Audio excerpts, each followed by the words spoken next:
Привет, меня зовут Кирилл. В сегодняшнем видеоуроке мы с вами поговорим про то, чего много. Каждый день на нас обрушивается огромное количество информации с экранов телевизоров, телефонов, планшетов. Как в английском языке говорит, что чего-то много. Посмотрите на экран, вы видите предложение. Скажите, что не так. Казалось бы, грамматически предложение верное, оно грамматически верное, спору нет. Но в нем что-то не так. Особенно если вы живете в 2025 году и особенно вы разговариваете на языке, а не где-то его читаете или пишете. Все предложения типа I ate much food, I have much trouble или She spoke much English, She has much knowledge. Когда мы говорим, что чего-то много находится и используем в таких предложениях, повествовательных предложениях, слово much в современном английском языке, в устном языке, это звучит очень официально. Причем неважно, где вы будете говорить. TED Talks вы даете, либо выступаете на планерке с каким-нибудь мини-докладом, у вас там куча цифр и таблиц на экране, и вы людям говорите, что вот много чего-то там. Даже если вы в этой ситуации скажете much, это тоже будет no, это будет странно. Чего делать-то в таких предложениях? Если у вас есть предложение, нужно сказать, например, что я очень много съел чего-то. Или у кого-то кто-то обладает обширным большим количеством знаний. Или проблем у кого-то много. Все такие предложения в повествовательной речи, в повествовательных предложениях заменяются на всем известное Лара. Представьте, что у вас есть подруга Лара. Это если вы очень хотите говорить с linking, совсем connected speech. Если вы практикуете American English, классический пример. She has a lot of money. She has a lot of money. Вот это вот Lara, оно образовалось от a lot of, но в редуцированной речи те звуки, которые нам мешают бегло, плавно скользить, так сказать, по просторам, они редуцируются. Lot of. Мы убираем перед согласным звуком последний звук F, остается А, и T, вы знаете, превращается в такой tap T. That sounds like a D, a lotta. She has a lot of money. У нее много денег. Can we be friends? I ate a lot of food. I ate a lot of food. Я очень плотно поел. I'm in a food coma. Can't move. She spoke much English. Мы с вами будем менять на She spoke a lot of English. Очень много она говорила по-английски, нам было половина лекции непонятно вообще. Что за фигня? В абстрактном смысле, когда мы чего-то много имеем, не можем потрогать. She has a lot of knowledge. She has a lot of knowledge. То есть, подытожим.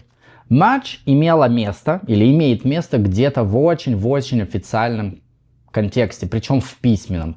В речи, даже в официальном стиле речи, much избегают. А если вы живете в США, вы знаете, что культура американская сама по себе, она гораздо more casual, чем та же самая официальная культура где-нибудь в других англоговорящих странах, в той же самой UK. Поэтому здесь 100% ни в речи, ни в официальной речи much никто не будет говорить. Даже и в книжках нужно постараться найти вот именно такое упоминание. А когда же используется слово much, спросите вы, и it's a good question, скажу я вам. Давайте разбираться. Если вы обратитесь к Лонгману, к одному из самых лучших ресурсов для изучающих английский язык, я часто всем его рекомендую, longman.com, а в десктопной версии он доступен, потому что приложения они не делают такого же образовательного характера с таким же количеством информации. Там написано, что давайте обратимся к примерам. И вы многие из них видели, слышали, когда, если фильмов много смотрите на английском, если читаете субтитры, а субтитры должны быть на экранах у вас всегда. Кстати, в Америке 50% всего просмотренного контента на YouTube проигрывается с субтитрами. И чем моложе возраст смотрящего, тем чаще это происходит. Пожилые люди меньше всего пользуются субтитрами, но только те, которые плохо слышат. Молодежь активно используется субтитрами на английском языке, я имею в виду сейчас англофонов. То есть это то же самое, если вы по-русски смотрите с субтитрами. Потому что в соцсетях мы постоянно multitask, и вместо того, чтобы сфокусироваться, кучу всяких дел параллельно делаем, поэтому субтитры обязательны. Также и вам для изучения языка вы всегда что-то пропустите в речи, как бы хорошо не был у вас развит слух и понимание речи на слух, поэтому субтитры это ваши друзья. I don't have much money. I don't have much money. Отрицательное предложение much будет работать замечательно. Вы можете также поменять и сказать I don't have a lot of money. I don't have a lot of money. Денег много нет. Не обращайтесь. Взаймы не дам. Все, пока. He didn't say much about his trip. He didn't say much about his trip. Он особо не распространялся о своей поездке. Куда он там ездил, чего он там ездил. We don't know. He didn't speak much. Отрицание, поэтому much прекрасно работает. В коротком ответе вы можете использовать not much. Например, what are you doing? Not much. Чем занят? Да ничем особо. Not much. Или вездесущее WhatsApp. What's up? Sup, zup, zup, what's up, what's up? И на what's up вы не отвечаете I'm good, бла-бла-бла. Вы отвечаете not much или nothing much или NM. 2 буквы, если вы в сообщениях переписываетесь. Это значит помаленьку, потихоньку, ничего особенного. Помните, what's up – это what's happening in your life. Что у вас в жизни происходит. Неважно, сейчас или вообще, там уже по контексту вы разберетесь. Отвечаете not much. Отрицание, поэтому much работает прекрасно. Также much, если мы говорим про повествовательные предложения, не отрицательные, используется со сравнительной степенью прилагательных. Например, much better. Намного лучше. Или much worse. Намного хуже. Также much работает в связке much плюс to плюс любое прилагательное. Например, the soup was much too salty.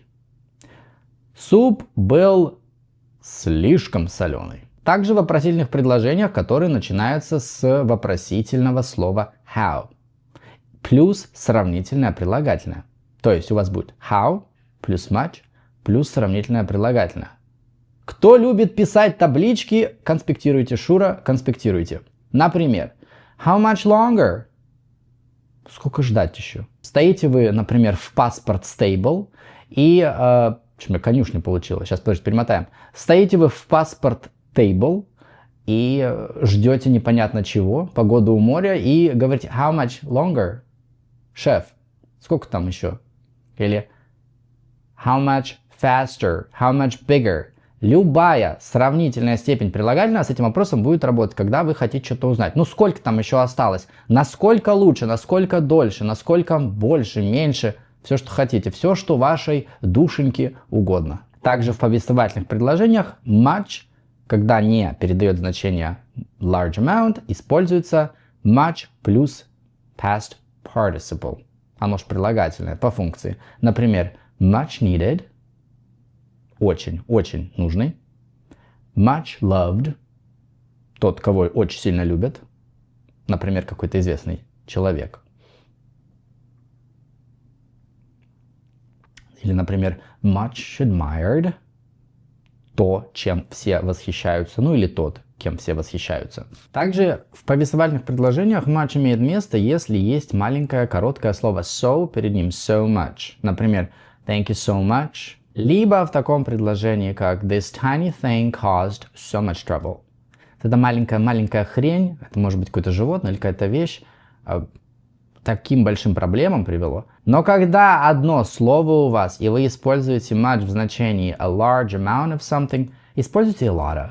Ну или отрицательное предложение делайте. Например, в такой связке, как I'm not much of a dancer. I'm not much of a dancer.